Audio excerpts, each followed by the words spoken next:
யோவான் 16ஆம் அதிகாரம் அதனுடைய 20வது வசனத்தை நம்ம வாசிக்கும்போது, உங்கள் துக்கம் சந்தோஷமாய் மாறும் என்று நாம் வாசிக்க முடியும். உங்கள் துக்கம் சந்தோஷமாய் மாறும். ஒரு மனிதனுடைய வாழ்க்கையில துக்கம், வேதனை, கஷ்டம், பாடுகள், அது நிரந்தரமான ஒரு மாற்றம் சீக்கிரமாய் வரப்போகிறது. அல்லேலூயா. அது எப்போ வரப்போகிறது என்றால், இயேசு கிறிஸ்துவனுடைய வருகைக்கு பிறகுதான் நிரந்தரமான துக்கத்திலிருந்து விடுதலை, நிரந்தரமான சமாதானம், நிரந்தரமான மகிழ்ச்சி, நிரந்தரமான ஒரு சந்தோஷம், நிரந்தரமான ஒரு ஆசீர்வாதம் இயேசு கிறிஸ்துவனுடைய இரண்டாம் வருகைக்கு பிறகு. இயேசு கிறிஸ்துவனுடைய இரண்டாம் வருகை சீக்கிரமாய் வரப்போகிறது. இனி இந்த காலம் செல்லாது, அவர் சீக்கிரமாய் வரப்போகிறார். இயேசு கிறிஸ்துவனுடைய முதல் வருகை குறித்து வேதத்திலே நாம் வாசிக்கும் போது, இயேசு ஒரு ஏழையான ஒரு வீட்டிலே, குடும்பத்திலே பிறந்தார் என்று அதன் வேதத்திலே வாசித்தால், ஒரு தச்சனுடைய வீட்டிலே இயேசு பிறந்தாராம். ஒரு தச்சனுடைய வீட்டிலே இயேசு பிறந்து 33.5 ஆண்டுகள் ஒரு தாய் தகப்பனுக்கு மகனாக ஒரு ஏழை வீட்டிலே ஆண்டவர் இயேசு கிறிஸ்து வாழ்ந்ததாக கர்த்தருடைய வசனம் சொல்லுகிறது. 3.5 ஆண்டுகள் தன்னை ஊழியத்துக்கு, பிதாவினுடைய சித்தத்தை நிறைவேற்றுவதற்கு ஆண்டவர் தன்னை ஒப்பு கொடுத்தார். 3.5 ஆண்டுகளும் ஊழியம் செய்த போது ஏராளமான அற்புதங்களை ஆண்டவர் இயேசு கிறிஸ்து செய்தார். குருடர்களை பார்வையடைய செய்தார், செவிடர்களை கேட்க பண்ணினார், வாய் பேசாத ஊமையர்களை பேசும்படி செய்தார், முடவர்களை நடக்க பண்ணினார், பேய் பிசாசு பிடித்தவர்களை அந்த கட்டிலிருந்து ஆண்டவர் விடுதலை ஆக்கினார். வேதம் சொல்லுகிறது, அவர் செய்த நன்மைகள் ஏராளம். அப்போஸ்தலர் 10ஆம் அதிகாரம் 38வது வசனம் சொல்லுகிறது, அவர் இந்த உலகத்தில் வாழ்ந்த நாட்களில் நன்மை செய்கிறவராகவும் பிசாசன் பிடியில் அகப்பட்ட யாவரையும் குணமாக்குனவராகவும் இயேசு சுற்றி திரிந்தார் என்று வேதம் சொல்லுகிறது. அல்லேலூயா. இப்படி இயேசு கிறிஸ்து ஏராளமான அற்புதங்கள், ஏராளமான நன்மைகளை ஜனங்களுக்கு செய்ததினால் இவர் மேல ஜனங்கள் பொறாமை கொண்டார்கள். ரோம அரசாங்கத்தில் இருக்கக்கூடிய ராஜாக்கள் பொறாமை கொண்டார்கள். இயேசு செய்த நன்மைகளுக்காக இவருக்கு மேல பொறாமை கொண்டாங்க. ஜனங்கள் திரளாய் இவருக்கு பின்னே போக ஆரம்பிச்சாங்க. அந்த ஜனங்கள் எல்லாரும் அற்புதம், ஏராளமான அற்புதம் நடந்ததுனால திரளான ஜனங்க இயேசுவுக்கு பின்னாடி போக ஆரம்பிச்சாங்க. ஆகவே தான் பொறாமை, அதனால தான் பொறாமை. ரோம அரசாங்கத்தில் இருக்கக்கூடிய ராஜாக்கள் பொறாமை கொண்டார்கள், ஜனங்கள் பொறாமை கொண்டார்கள். பொறாமை கொண்டதுனால இந்த இயேசுவை எப்படியாவது கொலை செய்யணும். இவருக்கு பின்னாடி நிறைய ஜனங்க போறாங்க, அதனால இவரை கொலை செய்யணும். நிறைய மக்கள் இவருக்கு பின்னாடி போறாங்க, அதனால இயேசுவை கொலை செய்யணும். அப்ப கொலை செய்யறதுக்காக இயேசு யாரு, எங்க இருக்கிறாரு, என்னன்னு அந்த அந்த ராஜாக்களுக்கு தெரியாது. அதனால இயேசுவுக்கு கூட இருந்தவனுக்கு பிசாசு ஒரு பண ஆசையை கொடுத்தான். பண ஆசையை கொடுத்து நல்லவனை போல பிசாசு நடிக்க வச்சு இயேசுவை முத்தம் செய்து இயேசுவை காட்டி கொடுத்தான். அவனுடைய பெயர் தான் யூதாஸ். யூதாசு தான் இயேசுவை முத்தம் செய்து நல்லவனை போல காட்டி கொடுத்தான். அதற்கு காரணம் அவனுக்குள்ள பண ஆசை. இப்ப இயேசுவை அந்த அரசாங்கத்தில் இருக்கிறவங்க கண்டுகொண்டு 300 போர் வீரர்கள், முரட்டாட்டமுள்ள போர் வீரர்கள் என்று வேதம் சொல்லுகிறது. இவங்க 300 பேரும் ஓடி போய் இயேசுவை புட்டிச்சு நாயை போல இழுத்து தெருவில் வீதியில கொண்டு வந்து இவரை இப்ப அடிக்கிறாங்க. இயேசு அடிக்கிறாங்க, அடி. வேதம் சொல்லுகிறது 39 முறை இயேசுவை அடித்தார்கள் என்று வேதம் சொல்லுகிறது. 39 முறை இயேசுவை அடித்ததினால் 129ஆம் சங்கீதம் 3வது வசனம் சொல்லுகிறது, அவருடைய முதுகு உளப்பட்ட நிலத்தை போல இருந்ததாம். நிலத்தில் ஏர் ஓட்டும் போது ஒரு சால் கிடக்கும், அதே போல இயேசுவனுடைய முதுகு பகுதி உளப்பட்ட நிலத்தை போல இருந்ததாம் என்று வேதம் சொல்லுகிறது.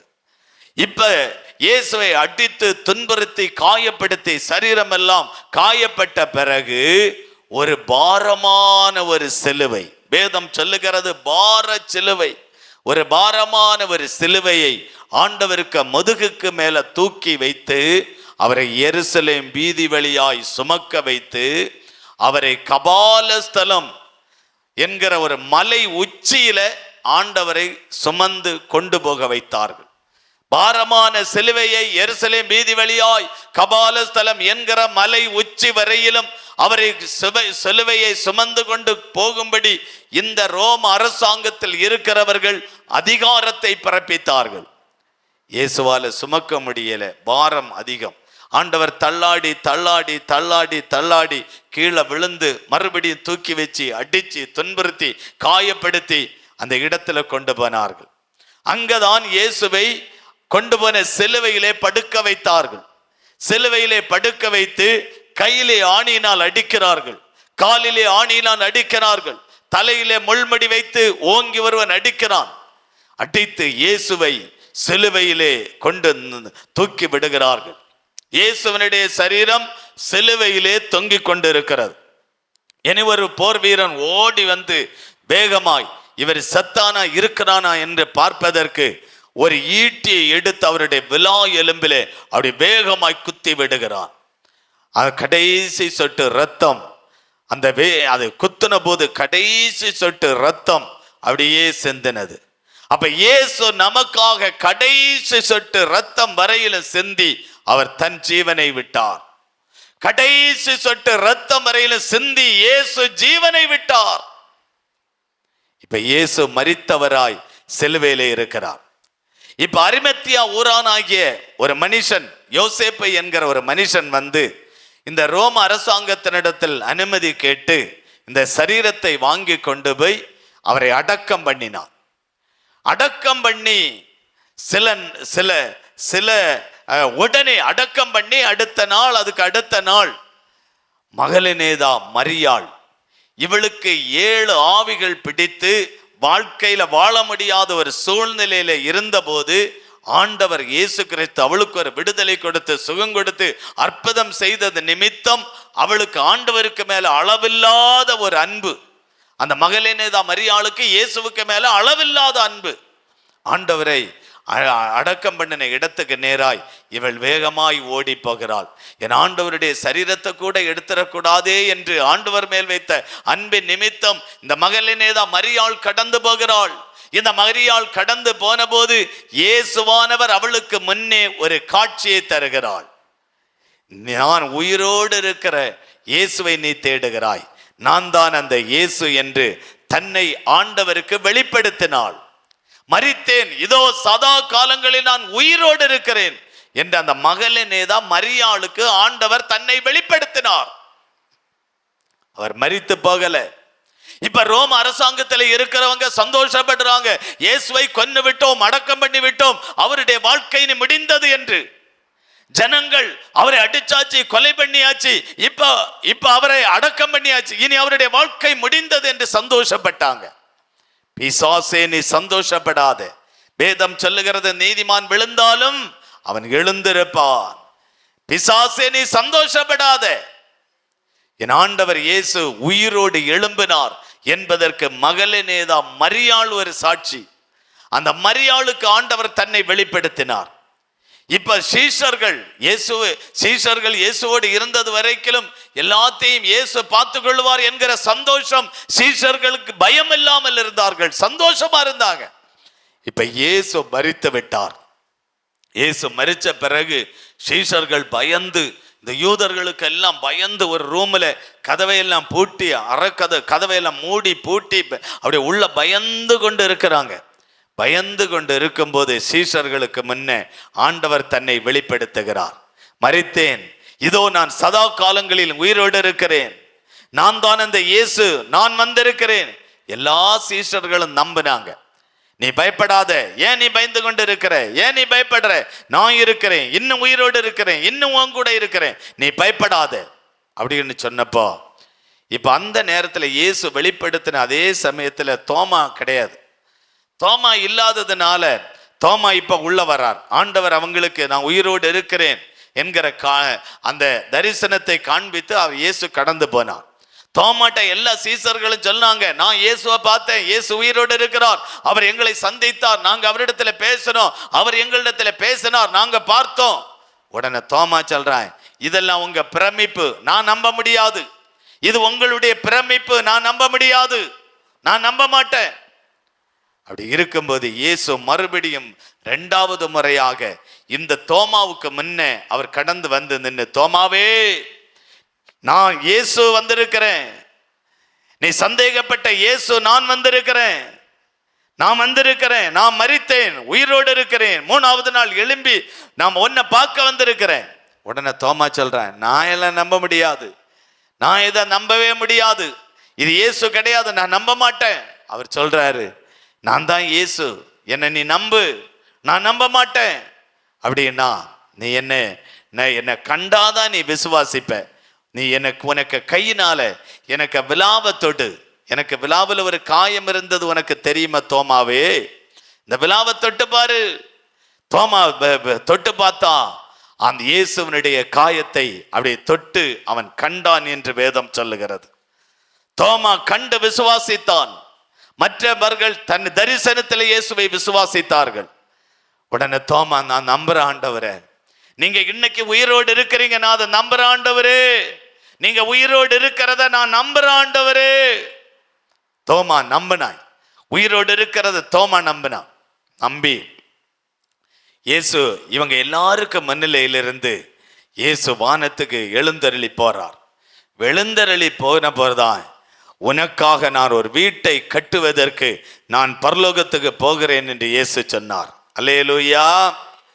உனக்காக ஒரு வீட்டை கட்டுவதற்காக நான் பரலோகத்துக்கு போகிறேன் என்று யோவான் 14ஆம் அதிகாரம் 3வது வசனத்தை நாம் வாசிக்கும் போது, உங்களுக்காக ஒரு ஸ்தலத்தை ஆயத்தம் பண்ண போகிறேன் என்று இயேசு பரலோகத்துக்கு எடுத்து கொள்ளப்பட்டார். உங்களுக்காக ஒரு வீட்டை கட்டுவதற்காக நான் பரலோகத்துக்கு போகிறேன் என்று சீஷர்களுக்கு ஆண்டவர் சொல்லிக் கொண்டு கடந்து போனார். போகும்போதுதான் சீஷர்கள் அப்படியே வானத்தை அண்ணாந்து பாந்து கொண்டு நிற்கிறாங்க. வானத்தையே அண்ணாந்து கொண்டு இயேசு அப்படியே ரெக்கைகளை அடித்து கொண்டு தூதர்களைப் போல அப்படியே ஒலிவ மலையிலிருந்து அப்படியே போறார். இயேசு ஒலிவ மலையிலிருந்து அப்படியே போறார். இதை சீஷர்கள் அப்படியே அண்ணாந்து பார்த்து கொண்டு இருக்கிறாங்க. அப்போஸ்தலர் 1ஆம் அதிகாரம் 10வது வசனத்தை வாசிக்கும் போது, அவர் போகிற போது அவர்கள் வானத்தை அண்ணாந்து பார்த்து கொண்டு இருக்கையில், இதோ 2 வெண்மையான வஸ்திரங்களை தரித்த 2 பேர் அவர்களுக்கு அருகிலே நின்றார்கள். இவங்க அப்படியே பார்த்து கொண்டு நிற்கும் போது 2 தேவதூதர்கள் இவர்களுக்கு முன்னே வந்து நிற்கிறார்கள். இப்ப அந்த தேவதூதர்கள் இந்த சீஷர்களிடத்துல கேட்கிறாங்க. அப்போஸ்தலர் 1ஆம் அதிகாரம் 11வது வசனத்துல, கலிலேயராகிய மனுஷரே, நீங்கள் ஏன் வானத்தை அண்ணாந்து பார்த்து கொண்டு நிற்கிறீர்கள்? உங்களிடத்திலிருந்து வானத்துக்கு எடுத்துக்கொள்ளப்பட்ட அந்த இயேசுவானவர் எப்படி உங்கள் கண்களுக்கு முன்னே வானத்துக்கு எழுந்தருளி போனாரோ, அவர் அப்படியே மறுபடியும் வருவார், அப்படியே மறுபடியும் வருவார். எப்படி உங்க கண்களுக்கு முன்னே வானத்துக்கு எழுந்தருளி போனாரோ, அவர் அப்படியே மறுபடியும் சீக்கிரமாய் வருவார். அந்த இயேசுதான் இன்றைக்கு நம்மளை பார்த்து சொல்லுகிறார். வெளிப்படுத்தல் 22ஆம் அதிகாரம் 7வது வசனத்தில், இதோ நான் சீக்கிரமாய் வருகிறேன், இதோ நான் சீக்கிரமாய் வருகிறேன், சீக்கிரமாய் வருகிறேன். யோவான் 14ஆம் அதிகாரம் 18வது வசனம் சொல்லுகிறது, நான் உங்களை திக்கற்றவர்களாய் விடேன், உங்களை நான் திக்கற்றவர்களாய் விடமாட்டேன், இதோ நான் சீக்கிரமாய் வருவேன். சீக்கிரமாய் ஆண்டவர் வரப்போகிறார். உலகத்தில் ஆண்டவர் வேத புஸ்தகத்தில் சொல்லப்பட்ட எல்லா காரியங்களும் நிறைவேறிவிட்டது. இனி அவருடைய வருகை தாமதிப்பதில்லை, அவர் சீக்கிரமாய் வருவார். ஏன் ஆண்டவர் தாமதிக்கிறார் என்றால், இன்னும் ஒரு கூட்டம் ஜனங்கள் இயேசுவை ஏற்றுக்கொள்ள வேண்டியது இருக்கிறது. அந்த மக்களுக்கும் சுவிசேஷம் அறிவிக்கப்பட்ட உடனேயே இயேசுவானவர் சீக்கிரமாய் இந்த பூமிக்கு வருவார். அல்லேலூயா. அது கொஞ்ச நாள் தான், வேகமாய் சுவிசேஷகம் போகும், அது கொஞ்ச நாள் தான், கொஞ்ச நாள் தான். இந்த மொபைல் போன் நமக்கு ஒரு 10 வருஷத்துக்கு முன்னே இப்படி ஒரு மொபைல் போன நமக்கு தெரியாது. எங்க போனாலும் எடுத்துக்கொண்டு போய் எங்க போனாலும் நம்ம அவங்கள ஒரே நிமிடத்துல முகம் பார்த்து பேசுற அளவுக்கு நமக்கு டெக்னாலஜிகள் வளர்ந்து 10 வருஷத்துக்கு முன்ன இதெல்லாம் கிடையாது. 10 வருஷத்துக்கு பிறகு இப்படி ஒரு காரியத்தை ஆண்டவர் கண்டுபிடித்து அதுல யூடியூப் என்கிற ஒரு சேனலை ஆண்டவர் ஏற்படுத்தி இந்த சேனலுக்கு இந்த சேனல் மூலமாய் எல்லா மனிதனுக்கும் சுவிசேஷகம் வேகமாய் போகிறது. அல்லேலூயா. இந்த யூடியூப் சேனல் மூலமாய் சுவிசேஷகம் வேகமாய் போகிறது. மனம் திரும்பு, பரலோக ராஜ்யம் சீக்கிரமாய் வரப்போகிறது. உங்களுக்காக அடிக்கப்பட்டு நொறுக்கப்பட்டு பாவத்தை சுமந்த ஆண்டவர், அவர் பரலோகத்துக்கு உங்களுக்காய் ஒரு வீட்டை கட்டி வைத்திருக்கிற ஆண்டவர் உங்களை சேர்த்து கொள்ள சீக்கிரமாய் வரப்போகிறார் என்று ஏராளமான நற்செய்திகள் அறியாத மக்களுக்கு இன்னைக்கும் அறிவிக்கப்படுகிறது. அல்லேலூயா, அல்லேலூயா. கடந்த நாள்ல கிறிஸ்துமஸ் நிகழ்ச்சி பண்டிகைக்கு ஏதோ அண்ணாமலைய கொடுத்திருக்காங்க. மற்ற நாள்ல இயேசுவை குறை சொல்லுவான், கிறிஸ்தவர்களை குறை சொல்லுவான், எல்லாரையும் குறை சொல்லுவாங்க. சில இயக்கத்தில் இருக்கிறவர்கள் குறையும் குற்றமும் சொல்லுவார்கள். ஆனால் அந்த மனிதன் கிறிஸ்துமஸுக்கு ஏதோ ஒரு பண்டிகைக்கு யாரோ அந்த நிகழ்ச்சிக்கு அழைத்திருந்த போது பைபிளில் இருக்கக்கூடிய வசனத்தை தெளிவாக எடுத்து சொல்லுகிறார். அல்லேலூயா சொல்லுங்க. பைபிள்ல இருக்கிற வசனத்தை அவர் தெளிவாக எடுத்து சொல்லுகிறார். ஊழியம் செய்கிற ஊழியக்காரனை விட ஆழமாய் சொல்லுகிறார். அவர் அன்புள்ள தேவன், எல்லாத்தையும் சகிச்ச தேவன், பொறுமையோடு சகித்தார், பொறுமையோடு பாடுகளை ஏற்றுக்கொண்டார். இவர் தெளிவாய் சொல்லுகிறார். அவருக்கும் சுவிசேஷகம் அறிவிக்கப்பட்டிருக்கிறது. அல்லேலூயா.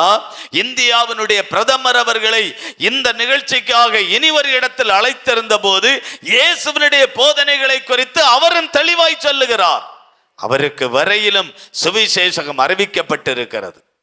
அப்ப சகல ஜனங்களுக்கும் வேகமாய் சுவிசேஷகம் ஏதோ ஒரு வழியில் அறிவிக்கப்பட்டாயிற்று.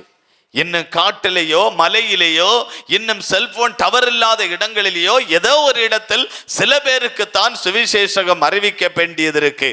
அவங்களுக்கு அறிவித்த உடனேயே இயேசுவானவர் சீக்கிரமாய் வருவார். அல்லேலூயா. அவர் சொல்லிட்டார், இதோ நான் சீக்கிரமாய் வருகிறேன், இதோ நான் சீக்கிரமாய் வருகிறேன் என்று சொன்னவர் அவர் சீக்கிரமாய் வரப்போகிறார். அவர் திரும்ப வரும்போது நமக்கு என்ன ஆசீர்வாதம் என்றால் 3 காரியங்களை தியானித்து நாம் ஜெபிக்க போறோம். இயேசுவானவர் திரும்ப வரும்போது நமக்கு என்ன ஆசீர்வாதம்? 3 ஆசீர்வாதத்தை உங்களுக்கு முன்பதாக வசனத்தின் மூலமாய் வைத்து நாம் ஜெபிக்க போகிறோம். முதலாவது ஆசீர்வாதம், இயேசுவோடு இருக்கிற ஒரு வாழ்க்கை ஆண்டவர் தருவார். நம்ம இயேசுவோடு வாழ போறோம், இயேசுவோடு இருக்க போறோம், அந்த அனுபவத்தோடு வாழ போகிறோம். அதுதான் பெரிய ஆசீர்வாதம். இயேசுவானவர் வானத்தையும் பூமியும் உண்டாக்கின ஒரு தெய்வம். உலகத்தை, மனுஷனை, அண்ட சராசரங்களை எல்லாத்தையும் படைத்த ஒரு ஆண்டவரோடு வாழ போகிறோம். அதுதான் ஒரு பெரிய சந்தோஷம். இயேசுவோடு வாழக்கூடிய ஒரு வாழ்க்கையை நம்ம பெற்றுக்கொள்ள போகிறோம். அந்த வாழ்க்கைக்கு யோவான் 14ஆம் அதிகாரம் 2வது வசனம் சொல்லுகிறது, என் பிதாவின் வீட்டில் அநேக வாசஸ்தலங்கள் உண்டு, அப்படி இல்லாதிருந்தால் நான் உங்களுக்கு சொல்லி இருப்பேன். ஒரு ஸ்தலத்தை உங்களுக்காக ஆயத்தம் பண்ண போகிறேன். ஒரு ஸ்தலத்தை ஆயத்தம் பண்ண இயேசு பரலோகத்துக்கு போனார். 3வது வசனம் சொல்லுகிறது, நான் இருக்கிற இடத்திலே நீங்களும் இருக்கும்படி. அந்த வசனத்தை நீங்கள் முழுமையாய் வாசித்தால், நான் இருக்கிற இடத்திலே நீங்களும் இருக்கும்படி பரலோகத்திலே உங்களுக்காக ஒரு வீட்டை ஆயத்தப்படுத்த போகிறேன் என்று சொன்னவர் வீட்டினுடைய வேலைகளை முடித்தாயிற்று. அவரோடு கூட அந்த வீட்டில் வாழக்கூடிய ஒரு வாழ்க்கை, இயேசுவோடு கூட வாழ்கிற ஒரு நல்ல வாழ்க்கைக்குத்தான் நமக்கு சீக்கிரமாய் ஆண்டவர் தரப்போகிறார். அல்லேலூயா. பிலிப்பியர் 3ஆம் அதிகாரம் 20வது வசனம் சொல்லுகிறது, நம்முடைய குடியிருப்போ பரலோகத்தில் இருக்கிறது. ஒரு மனுஷன் பூமியிலே 70 80 வருஷம்தான் வாழ முடியும். அதன் பிறகு எல்லா மனிதனும் ஏதோ ஒரு இடத்துக்கு பொய்யாக வேண்டும். நல்லது செய்து ஆண்டவருடைய இஷ்டத்தின்படி வாழ்றவனுக்கு பரலோகம், கெட்டது செஞ்சு பிசாசனுடையபடி வாழ்றவனுக்கெல்லாம் நரகம். ஆண்டவரை ஏற்றுக்கொள்ளாதவன், ஆண்டவரிடத்தில் ரட்சிக்கப்படாதவன், ஆண்டவரை மறுதலிக்கிறவன், ஆண்டவருக்கென்று வாழாதவன், பாவத்தில் கிடக்கிறவனுக்கு நரகம். அந்த நரகத்தை குறித்து கொடிய வேதனையான இடம் என்று வேதம் சொல்லுகிறது. ஆனா பரலோகமோ தங்கத்தினால செய்யப்பட்ட இடமா. தங்கத்துல கிடந்து நம்ம தூங்க போறோம், தங்கத்துல படுக்க போறோம். கட்டல் தங்கம், இடம் தங்கம், வீடு தங்கம், எல்லாமே தங்கமாயிருக்கும் என்று வசனம் சொல்லுகிறது. அல்லேலூயா. இப்ப ஒருவேளை ஒரு பவுனுக்கு கூட வாங்க என்னால முடியலையா ஆண்டவரே, ஒரு பவுனும் 1.5 லட்சம் ஆகி போச்சு ஆண்டவரே அப்படின்னு நீங்க வருத்தப்படுறீங்களா? ஆண்டவர் உங்களை தங்கத்துல படுக்க வைக்க போகிறார், தங்க கட்டில்ல படுக்க வைக்க போகிறார். தங்கத்தை உண்டாக்குன ஆண்டவர் உங்க கூட படுக்க போகிறார். அப்படிப்பட்ட ஒரு நல்ல பாக்கியத்தை ஆண்டவர் நமக்கு தரப்போகிறார். அல்லேலூயா. பரலோகம் அவ்வளவு பெரிய அழகான ஒரு இடம், சந்தோஷமான ஒரு இடம். ஒரு மனுஷன் இந்த பூமியில வாழ்கிற காலத்துல துக்கம், வேதனை, கவலை, கண்ணீர், உபத்திரவம், கஷ்டம், கடன், பிரச்சனை, போராட்டம், நிம்மதி இல்லை, கண்ணீர் எல்லாம் அந்த பூமியில எல்லாத்தையும் விட்டுட்டு பரலோகத்துக்கு போம்ப சந்தோஷமான ஒரு வாழ்க்கை. ஏன் தெரியுமா? இயேசு உங்க கூட தங்குவார், இயேசு உங்க கூட இருப்பார். இயேசு இருக்கிற வீட்டுல தான் நீங்க இருப்பீங்க, இயேசு இருக்கிற இடத்துல தான் நீங்க வாழ போறீங்க, இயேசு இருக்கிற குடும்பத்துல தான் நீங்களும் இருக்க போறீங்க. அங்க என்ன சந்தோஷம்! பாட்டு என்ன, ஜபம் என்ன, ஆராதனை என்ன, கர்த்தருடைய வசனம் என்ன! ஐயோ, சந்தோஷமான ஒரு இடம். அல்லேலூயா. சந்தோஷமான ஒரு இடம். அந்த லக்க நோக்கி ஓடணும், அந்த இடத்தை நோக்கி தான் ஓடணும். பரலோகத்துக்கு போகணும் என்கிற லக்கை நோக்கி நம்ம ஓடணும். பரலோக ராஜ்யம், இயேசுவோடு வாழக்கூடிய அந்த நல்ல சிலாக்கியத்தையும் நல்ல வாழ்க்கையும் ஆண்டவர் நமக்கு தரப்போகிறார். இயேசுவோடு வாழ்கிற ஒரு வாழ்க்கை. அல்லேலூயா. இயேசுவோடு வாழக்கூடிய ஒரு நல்ல வாழ்க்கையை ஆண்டவர் நமக்கு சீக்கிரமாய் தரப்போக. அங்க சந்தோஷங்க, பெரிய சந்தோஷம். சந்தோஷம் பொங்குதே, சந்தோஷம் பொங்குதே, சந்தோஷம் என்னில் பொங்குதே. அல்லேலூயா. இயேசு என்னை ரட்சித்தார், முற்றும் என்னை மாற்றினார். சந்தோஷம் என்னில் பொங்குதே, சந்தோஷம் பொங்குதே, சந்தோஷம் பொங்குதே, சந்தோஷம் என்னில் பொங்குதே. அல்லேலூயா. இயேசு என்னை ரட்சித்தார், மற்றும் என்னை மாற்றினார். சந்தோஷம் என்னில் பொங்குதே. பரலோகத்தில் ஒரு பெரிய சந்தோஷம். இயேசுவோடு வாழக்கூடிய வாழ்க்கை சந்தோஷம். அப்படி இயேசுவோடு கூட வாழக்கூடிய வாழ்க்கையை ஆண்டவர் நமக்கு தரப்போகிறார். இரண்டாவது, நமக்கு என்ன ஆண்டவர் ஆசீர்வாதத்தை வைத்திருக்கிறார் தெரியுமா? மகிழ்ச்சியான ஒரு வாழ்க்கையை வைத்திருக்கிறார். இப்ப பூமியில மகிழ்ச்சி இல்லை, சந்தோஷம் இல்லை, நிம்மதி இல்லை, கஷ்டம். ஆனா பரலோகத்துக்கு போகும்போது பெரிய மகிழ்ச்சியான ஒரு வாழ்க்கை. வெளிப்படுத்தல் 21 அதிகாரம் 4வது வசனத்தை வாசிப்போம். வெளிப்படுத்தல் 21 அதிகாரம் 4வது வசனம். அவர்களுடைய கண்ணீர் யாவையும் தேவன் துடைப்பார். இனி மரணமும் இல்லை, துக்கமும் இல்லை, அலறுதலும் இல்லை, வருத்தம் இல்லை. இனி பரலோகத்துல போனா உங்களுக்கு கண்ணீர் இல்லை, அங்க இனி மரணம் இல்லை, அங்க துக்கம் இல்லை, அங்க அலறுதல் இல்லை, இங்க வருத்தம் இல்லை. இதெல்லாம் அந்த பூமியில வருத்தப்படுறவங்களை தான் நிறைய பேரை பார்க்க முடிகிறது, அலறி கொண்டு இருக்கிறவங்களை தான் நிறைய பேரை பார்க்க முடிகிறது, துக்க முகத்தோடு வாழ்றவங்களை தான் நிறைய பேரை பார்க்க முடிகிறது.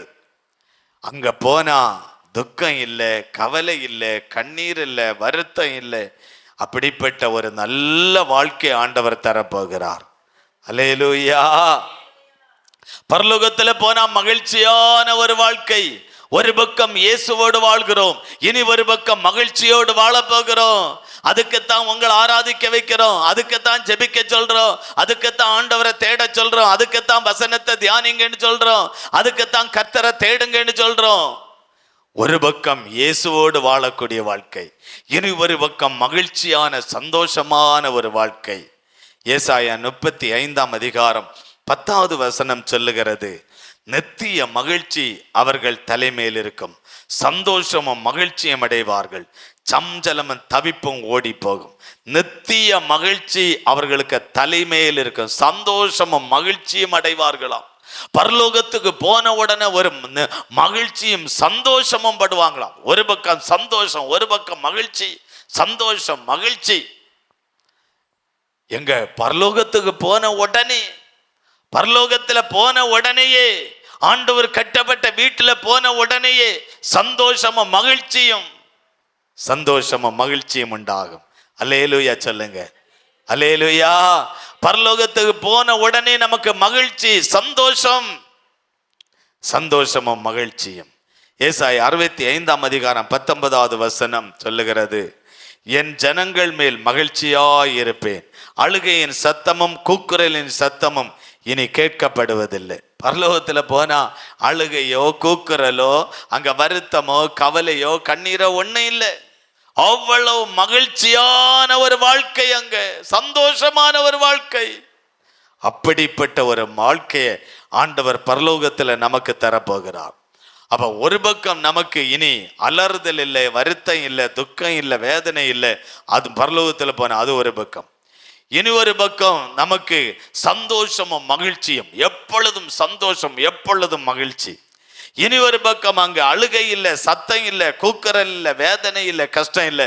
அது இனி ஒரு பக்கம். அவ்வளவு மகிழ்ச்சியான ஒரு வீடு இயேசு கிறிஸ்துவனுடைய வீடு.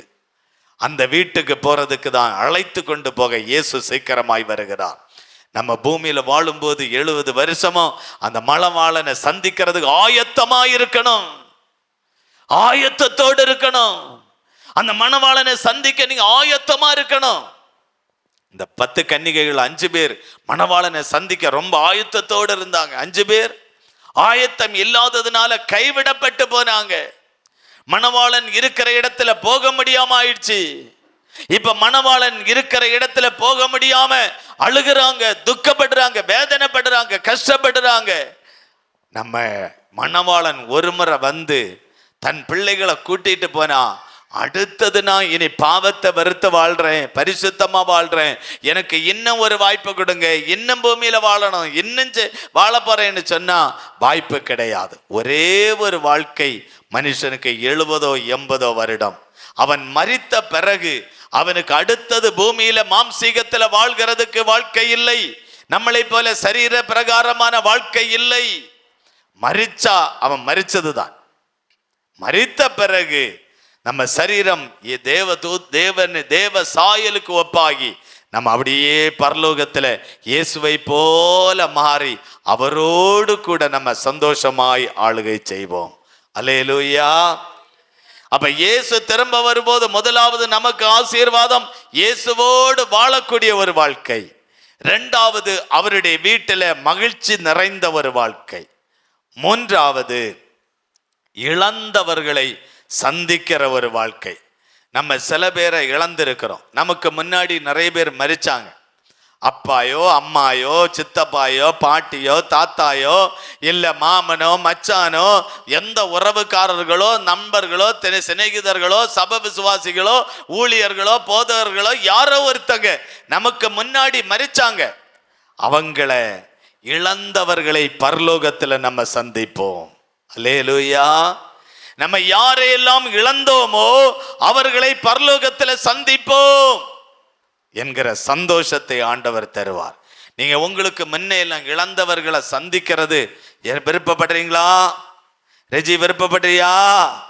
நான் இவங்களை இழந்து போனேன், இவங்களை பார்க்கணும், அப்பாவை பார்க்கணும்னு ரொம்ப ஆசையா இருக்கிறீங்கல்ல. பரலோகத்துக்கு போகும்போது நம்ம அவங்கள பார்க்க முடியும். இங்க இருக்கிற ஒவ்வொருத்தங்களும் யாரை நீங்க இழந்தீங்களோ அவர்களை பரலோகத்துல நம்ம காண்போம். பரலோகத்துல போன உடனே நீங்க அவங்கள சந்திக்க முடியும், அவங்களும் உங்களை சந்திப்பாங்க. பெரிய சந்தோஷம். அல்லேலூயா.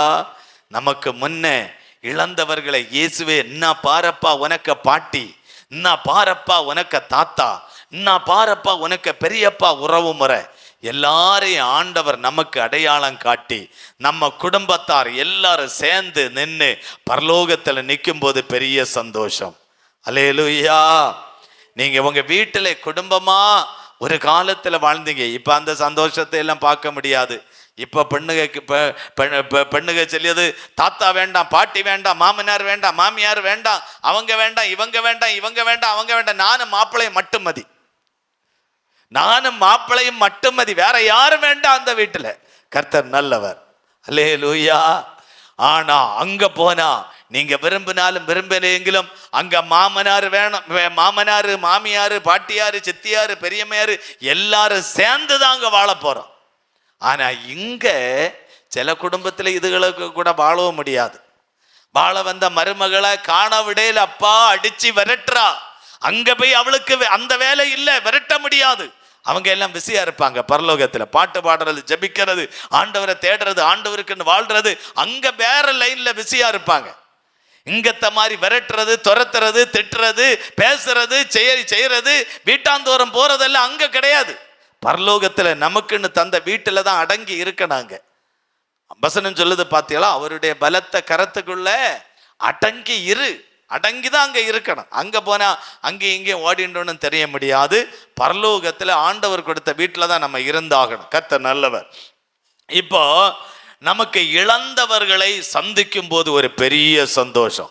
நம்ம தாத்தா, பாட்டி, சித்தப்பா, பெரியப்பா, மாமா, மச்சான், அப்படி நம்ம ஒரு குடும்பமே அப்படி எல்லாம் அப்படி இருக்கிறது பெரிய சந்தோஷம், ஒரு பெரிய சந்தோஷம். அல்லேலூயா. நான் சென்னையில சில மாதங்களுக்கு முன்ன ஒரு ஃபேமிலி கட்டுவதற்கு போயிருந்தேன். அவங்க குடும்பம் வீடுங்க மேல்புறத்துல தான் அவங்க வீடு, சென்னையில செட்டில்டு. அவங்க பல இடங்கள்ல இருந்து வருஷத்துக்கு ஒரு முறை இந்த மாதிரி கூடுவாங்களாம். சென்னையில அவங்க கூடுனாங்க. அவங்க வயசான பாட்டிமாருக இருக்கும் ஒரு 10 பேர், வயசான தாத்தாமாருக இருக்கும் ஒரு 10 பேர், வயசான ஒரு பெரியம்மாமாருக இருக்கும் 10 பேர், வயசான எப்படியும் ஒரு 100க்கு பக்கத்துல. இதெல்லாரும் அவைய மாறி மாறி இவங்க வயசான தாத்தாமாருக எல்லாம் பாட்டின்னு கூப்பிடுறாங்க, வயசானவங்க எல்லாம் மாமான்னு கூப்பிடுறாங்க. எல்லாம் அதுகளுக்குள்ள ஒரு பெரிய சந்தோஷம். பாட்டு பாடி ஜெபம் பண்ணி 12:30 கூட்டத்தை முடிச்சு நல்ல விருந்து, பயங்கரமான பயங்கர ஒரு விருந்து, சந்தோஷமா இருந்துச்சு, பயங்கர சந்தோஷம். அந்த வீடே அன்னைக்கு பயங்கர ஒரு சந்தோஷமா இருந்துச்சு. ஒரு காலத்துல உங்க வீட்டிலையும் உங்க முன்னோர்கள் எல்லாம் ஒரு வீட்டுக்குள்ள 4 வீட்டுக்குள்ள வாழ்ந்தாங்க பாருங்க, பெரிய சந்தோஷமா இருந்துச்சு. இன்னைக்கு அந்த சந்தோஷத்தை காணல, பார்க்கல. அந்த சந்தோஷத்தை மறுபடியும் தருவதற்கு இயேசு பரலோகத்திலிருந்து வரப்போகிறார். அவர் கட்டப்பட்ட வீட்டில் அந்த சந்தோஷத்தை மறுபடியும் காண போகிறோம். அவர் கட்டப்பட்ட வீட்டில் அந்த சந்தோஷத்தை மறுபடியும் நம்ம பார்க்க போகிறோம். 1 தெசலோனிக்கர் 4ஆம் அதிகாரம் 15வது வசனம் சொல்லுகிறது, கிறிஸ்துவுக்குள் மரித்தவர்கள் முதலாவது எழுந்திருப்பார்கள். கிறிஸ்துவுக்குள் மரித்தவர்கள் முதலாவது எழுந்திருப்பாங்க. ஆண்டவருக்காண்டி, ஆண்டவர் கிறிஸ்துவுக்கு உள்.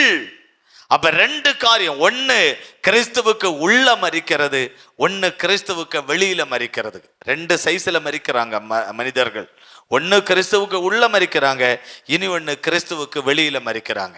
கிறிஸ்துவுக்கு உள்ள மரிச்சவனுக்கு பரலோகம், கிறிஸ்துவுக்கு வெளியில மரிக்கிறவனுக்கு நரகம். கிறிஸ்துவுக்கு உள்ள மரிச்சவனுக்கு தான் பரலோகத்துல இயேசுவோடு வாழக்கூடிய வாழ்க்கை, மகிழ்ச்சியான ஒரு வாழ்க்கை, நம்ம முன்னோர்கள் மரித்தவர்களோடு கூட இருந்து வாழக்கூடிய ஒரு வாழ்க்கை. நான் கிறிஸ்துவுக்கு வெளியில மரிச்சவனுக்கு எந்த ஆசீர்வாதமும் கிடையவே கிடையாது. அல்லேலூயா, அல்லேலூயா. நீங்களும் நானும் கிறிஸ்துவுக்கு உள் மரிக்க வேண்டும் என்று ஆண்டவர் விரும்புகிறார். கிறிஸ்துவுக்கு உள்ள மரியுங்க. கிறிஸ்துவ உள்ள மரிச்சாதான் இயேசுவோடு கூட வாழக்கூடிய ஒரு வாழ்க்கை கிடைக்கும். கிறிஸ்துவுக்கு உள் மரித்தாதான் மகிழ்ச்சியான ஒரு வாழ்க்கை கிடைக்கும். கிறிஸ்துவுக்கு உள் மரித்தாதான் நமக்கு முன்னோர்களை சந்திக்கக்கூடிய ஒரு ஆசீர்வாதமான ஒரு வாய்ப்பு நமக்கு கிடைக்கும். அதை ஆண்டவர் இயேசு கிறிஸ்து இன்றைக்கு தருவதற்குத்தான் உங்களை பார்த்து சொல்லுகிறார், மகளே இதோ நான் சீக்கிரமாய் வருகிறேன், மகனே நான் சீக்கிரமாய் வருகிறேன், உனக்காக நான் கட்டப்பட்ட வீட்டினுடைய வேலை முடிந்தாயிற்று, அந்த வேலை முடிந்து விட்டது, இனி நீ என் வீட்டில் குடியிருக்க. இவ்வளவு காலமும் பூமியிலே துக்கம், வேதனை, வியாதி, கவலை, கண்ணீர், கடன், உபத்திரவம், வேதனை, பாடுகள், கஷ்டங்கள், வருத்தங்கள், சஞ்சலங்கள், இனி என்னுடைய வீட்டில் நீ இளைப்பாறிக் கொண்டிருக்க உன்னை அழைத்து கொண்டு போக வருகிறேன். கைவிடப்பட்டு போகாதபடி என்னையும் உம்முடைய ராஜ்யத்தில் எடுத்துக்கொள்ளும் ஆண்டவரே என்று சொல்லி நம்ம எல்லாரும் செபிப்போமா? அப்படி எல்லாரும் இருக்கிற விடத்தை விட்டு அப்படி எழுந்துருங்க, அப்படி எல்லாரும் எழுந்துருங்க. அவருடைய வீட்டுக்கு கூட்டிக் கொண்டு போவதற்காக இயேசு இதோ சீக்கிரமாய் வருகிறேன், சீக்கிரமாய் வரப்போகிறார். ஹல்லேலூயா. எந்த சூழ்நிலையும் அவர் அன்பினின்று என்னை பிரிக்காது காத்து கொள்வார். எந்த சூழ்நிலையும் அவர் அன்பினின்று என்னை பிரிக்காது காத்து கொள்வார். என்னை நம்பி அவர் தந்த பொறுப்பதனை அவர் வரும் வரை காத்து கொள்வே. என்னை நம்பி அவர் வரும் வரை காத்து கொள்வே. ஆனந்தமே பரமானந்தமே இது மாபெரும் பாக்கியமே.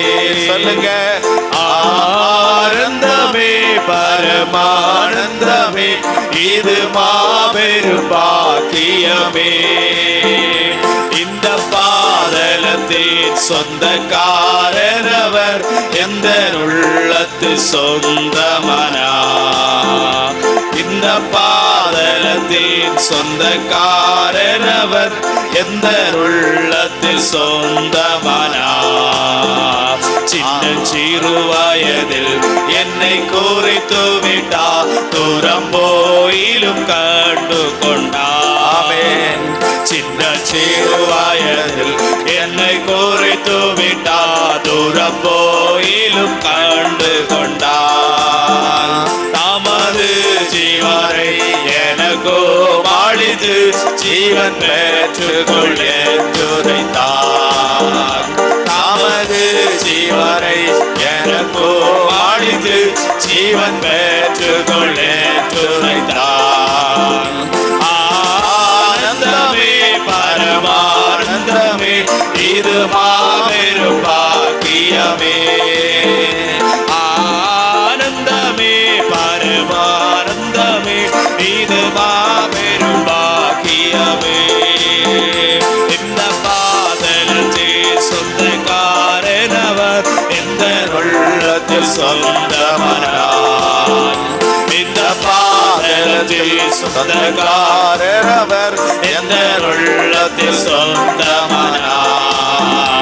அவர் வரும் நாளில் என்னை கரமசைத்து அன்பை கூப்பிட்டு சேர்த்து கொள்வார். எல்லாரும் உற்சாகமாய் நாளில் என்னை கரமசைத்து அன்பை கூப்பிட்டு சேர்த்து கொள்வார்.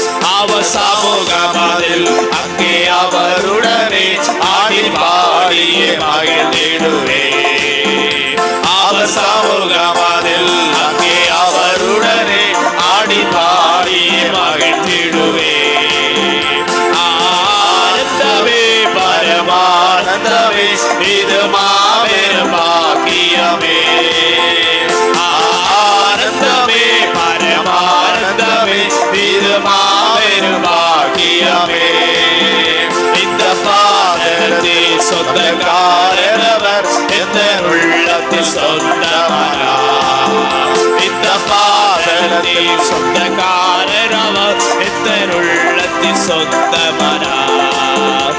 இந்த பாதலத்தில் சொந்தக்காரர் எந்த உள்ளத்தில் சொந்தமனார். இந்த பாதலத்தில் கரங்களை தட்டி ஆண்டவரே என்னுடைய ராஜ்யத்துல சேர்த்து கொள்ளுங்க ஆண்டவரே. உம்மோடு கூட நான் வாழ விரும்புற ஆண்டவரே. அந்த இடத்துல நான் மகிழ்ச்சியாய் இருக்க விரும்புற ஆண்டவரே. நான் எனக்கு முன்னோர்களை நான் காண்பேன். அந்த சந்தோஷம் ஆண்டவரே எனக்கு தாருங்க ஆண்டவரே. அந்த சந்தோஷத்தை நான் நிறைவாய் பெற்றுக்கொள்ள ஆண்டவர் எனக்கு கிருபை செய்யும்படியாய் ஆண்டவரே நாங்கள் ஜெபிக்கிறோம் ஆண்டவரே. அப்பா, எங்களுக்கு பரலோகத்தில் இயேசுவோடு கூட வாழக்கூடிய ஒரு நல்ல வாழ்க்கையை தந்ததற்காய் ஸ்தோத்திரம். பரலோகத்தில் இயேசுவோடு கூட வாழக்கூடிய ஒரு பெரிய சிலாக்கியத்தை தந்து விட்டதற்காய் ஸ்தோத்திரம். ஆண்டவரே, இந்த நாளில் வந்திருக்கிற எல்லா பிள்ளைகளுக்காக ஜெபிக்கிறோம். ஒவ்வொருவரும் பரலோகத்தை கண்டு அந்த வாழ்க்கை வாழ தேவன் கிருபை செய்யும்படியாய் ஜெபிக்கிறோம். நாங்க யாரும் பரலோகத்தின் அந்த வாழ்க்கை விட்டு விடாதபடி தொடர்ந்து ஆண்டவருக்கென்று நாங்கள் பரிசுத்தமாய் வாழ்ந்து உம்முடைய வருகையில காணப்பட கிருபை தார். எங்களை இந்த நல்ல நாளிலே தாழ்த்தி உம்முடைய கரத்துல தருகிறோம். இன்னைக்கு உபவாசத்தோடு வந்த எல்லா பிள்ளைகளுக்காக ஜெபிக்கிறோம். அடுத்த மாசம் நாங்கள் ஒருவருக்கொருவர் சந்திக்கிறது வரையிலும் தேவ கிருபை எங்களோடு இருக்கட்டும். எங்களை தாழ்த்தி உம்முடைய கரத்துல தருகிறோம். எல்லா துதியும் கனத்தையும் மகிமையும் நாங்கள் ஏசப்பா ஒருவருக்கே செலுத்துகிறோம். இயேசு கிறிஸ்துவ நாமத்தில் ஜெபிக்கிறோம். ஜெபங்களின் ஜீவனுள்ள எங்கள் நல்ல பிதாவே, ஆமேன். என் ஆத்துமாவே கர்த்தரை ஸ்தோத்திரி, என் முழு உள்ளமே அவருடைய பரிசுத்த நாமத்தை ஸ்தோத்திரி. என் ஆத்துமாவே கர்த்தரை ஸ்தோத்திரி, கர்த்தர் செய்த சகல உபகாரங்களை மறவாதே. ஆமேன். ஆசீர்வாதம் நம்முடைய கர்த்தராகிய இயேசு கிறிஸ்துவனுடைய கிருபையும் பிதாவாகிய தேவனுடைய அன்பும் பரிசுத்த ஆவியானவருடைய சிநேகமும் என்றுவென்று சதா காலங்களிலும் இந்த இடத்துல கடந்து வந்த ஜெபித்த ஒவ்வொரு பிள்ளைகளோடும் குடும்பத்தோடும் கூட இருப்பதாக. ஆமேன், ஆமேன். ஓ தேவனுக்கு மகிமை, தூக்கி எடுத்தார் என்னை, தூக்கி எடுத்தாரேசு, தாம் கரத்தை நீட்டி ரட்சித்தாரே. ஓ தேவனுக்கு இயேசுவை நேசிக்கிறே, மேன்மேலும் நேசிக்கிறே. அக்கரையில் நான் நின்று அவரை என்றென்றும் வாழ்த்துவே. அக்கரையில் நான் நின்று அவரை என்றென்றும் வாழ்த்துவே. நம்முடைய ஜபத்தை, விண்ணப்பத்தை, ஆராதனை ஏற்றுக்கொண்டு ஆண்டவரை மகிமைப்படுத்தி சத்தமாய் முன் அல்லேலூயா சொல்லுவோம். அல்லேலூயா, அல்லேலூயா, அல்லேலூயா. ஆண்டவர் உங்களை எல்லாரையும் ஆசீர்வதிப்பார்.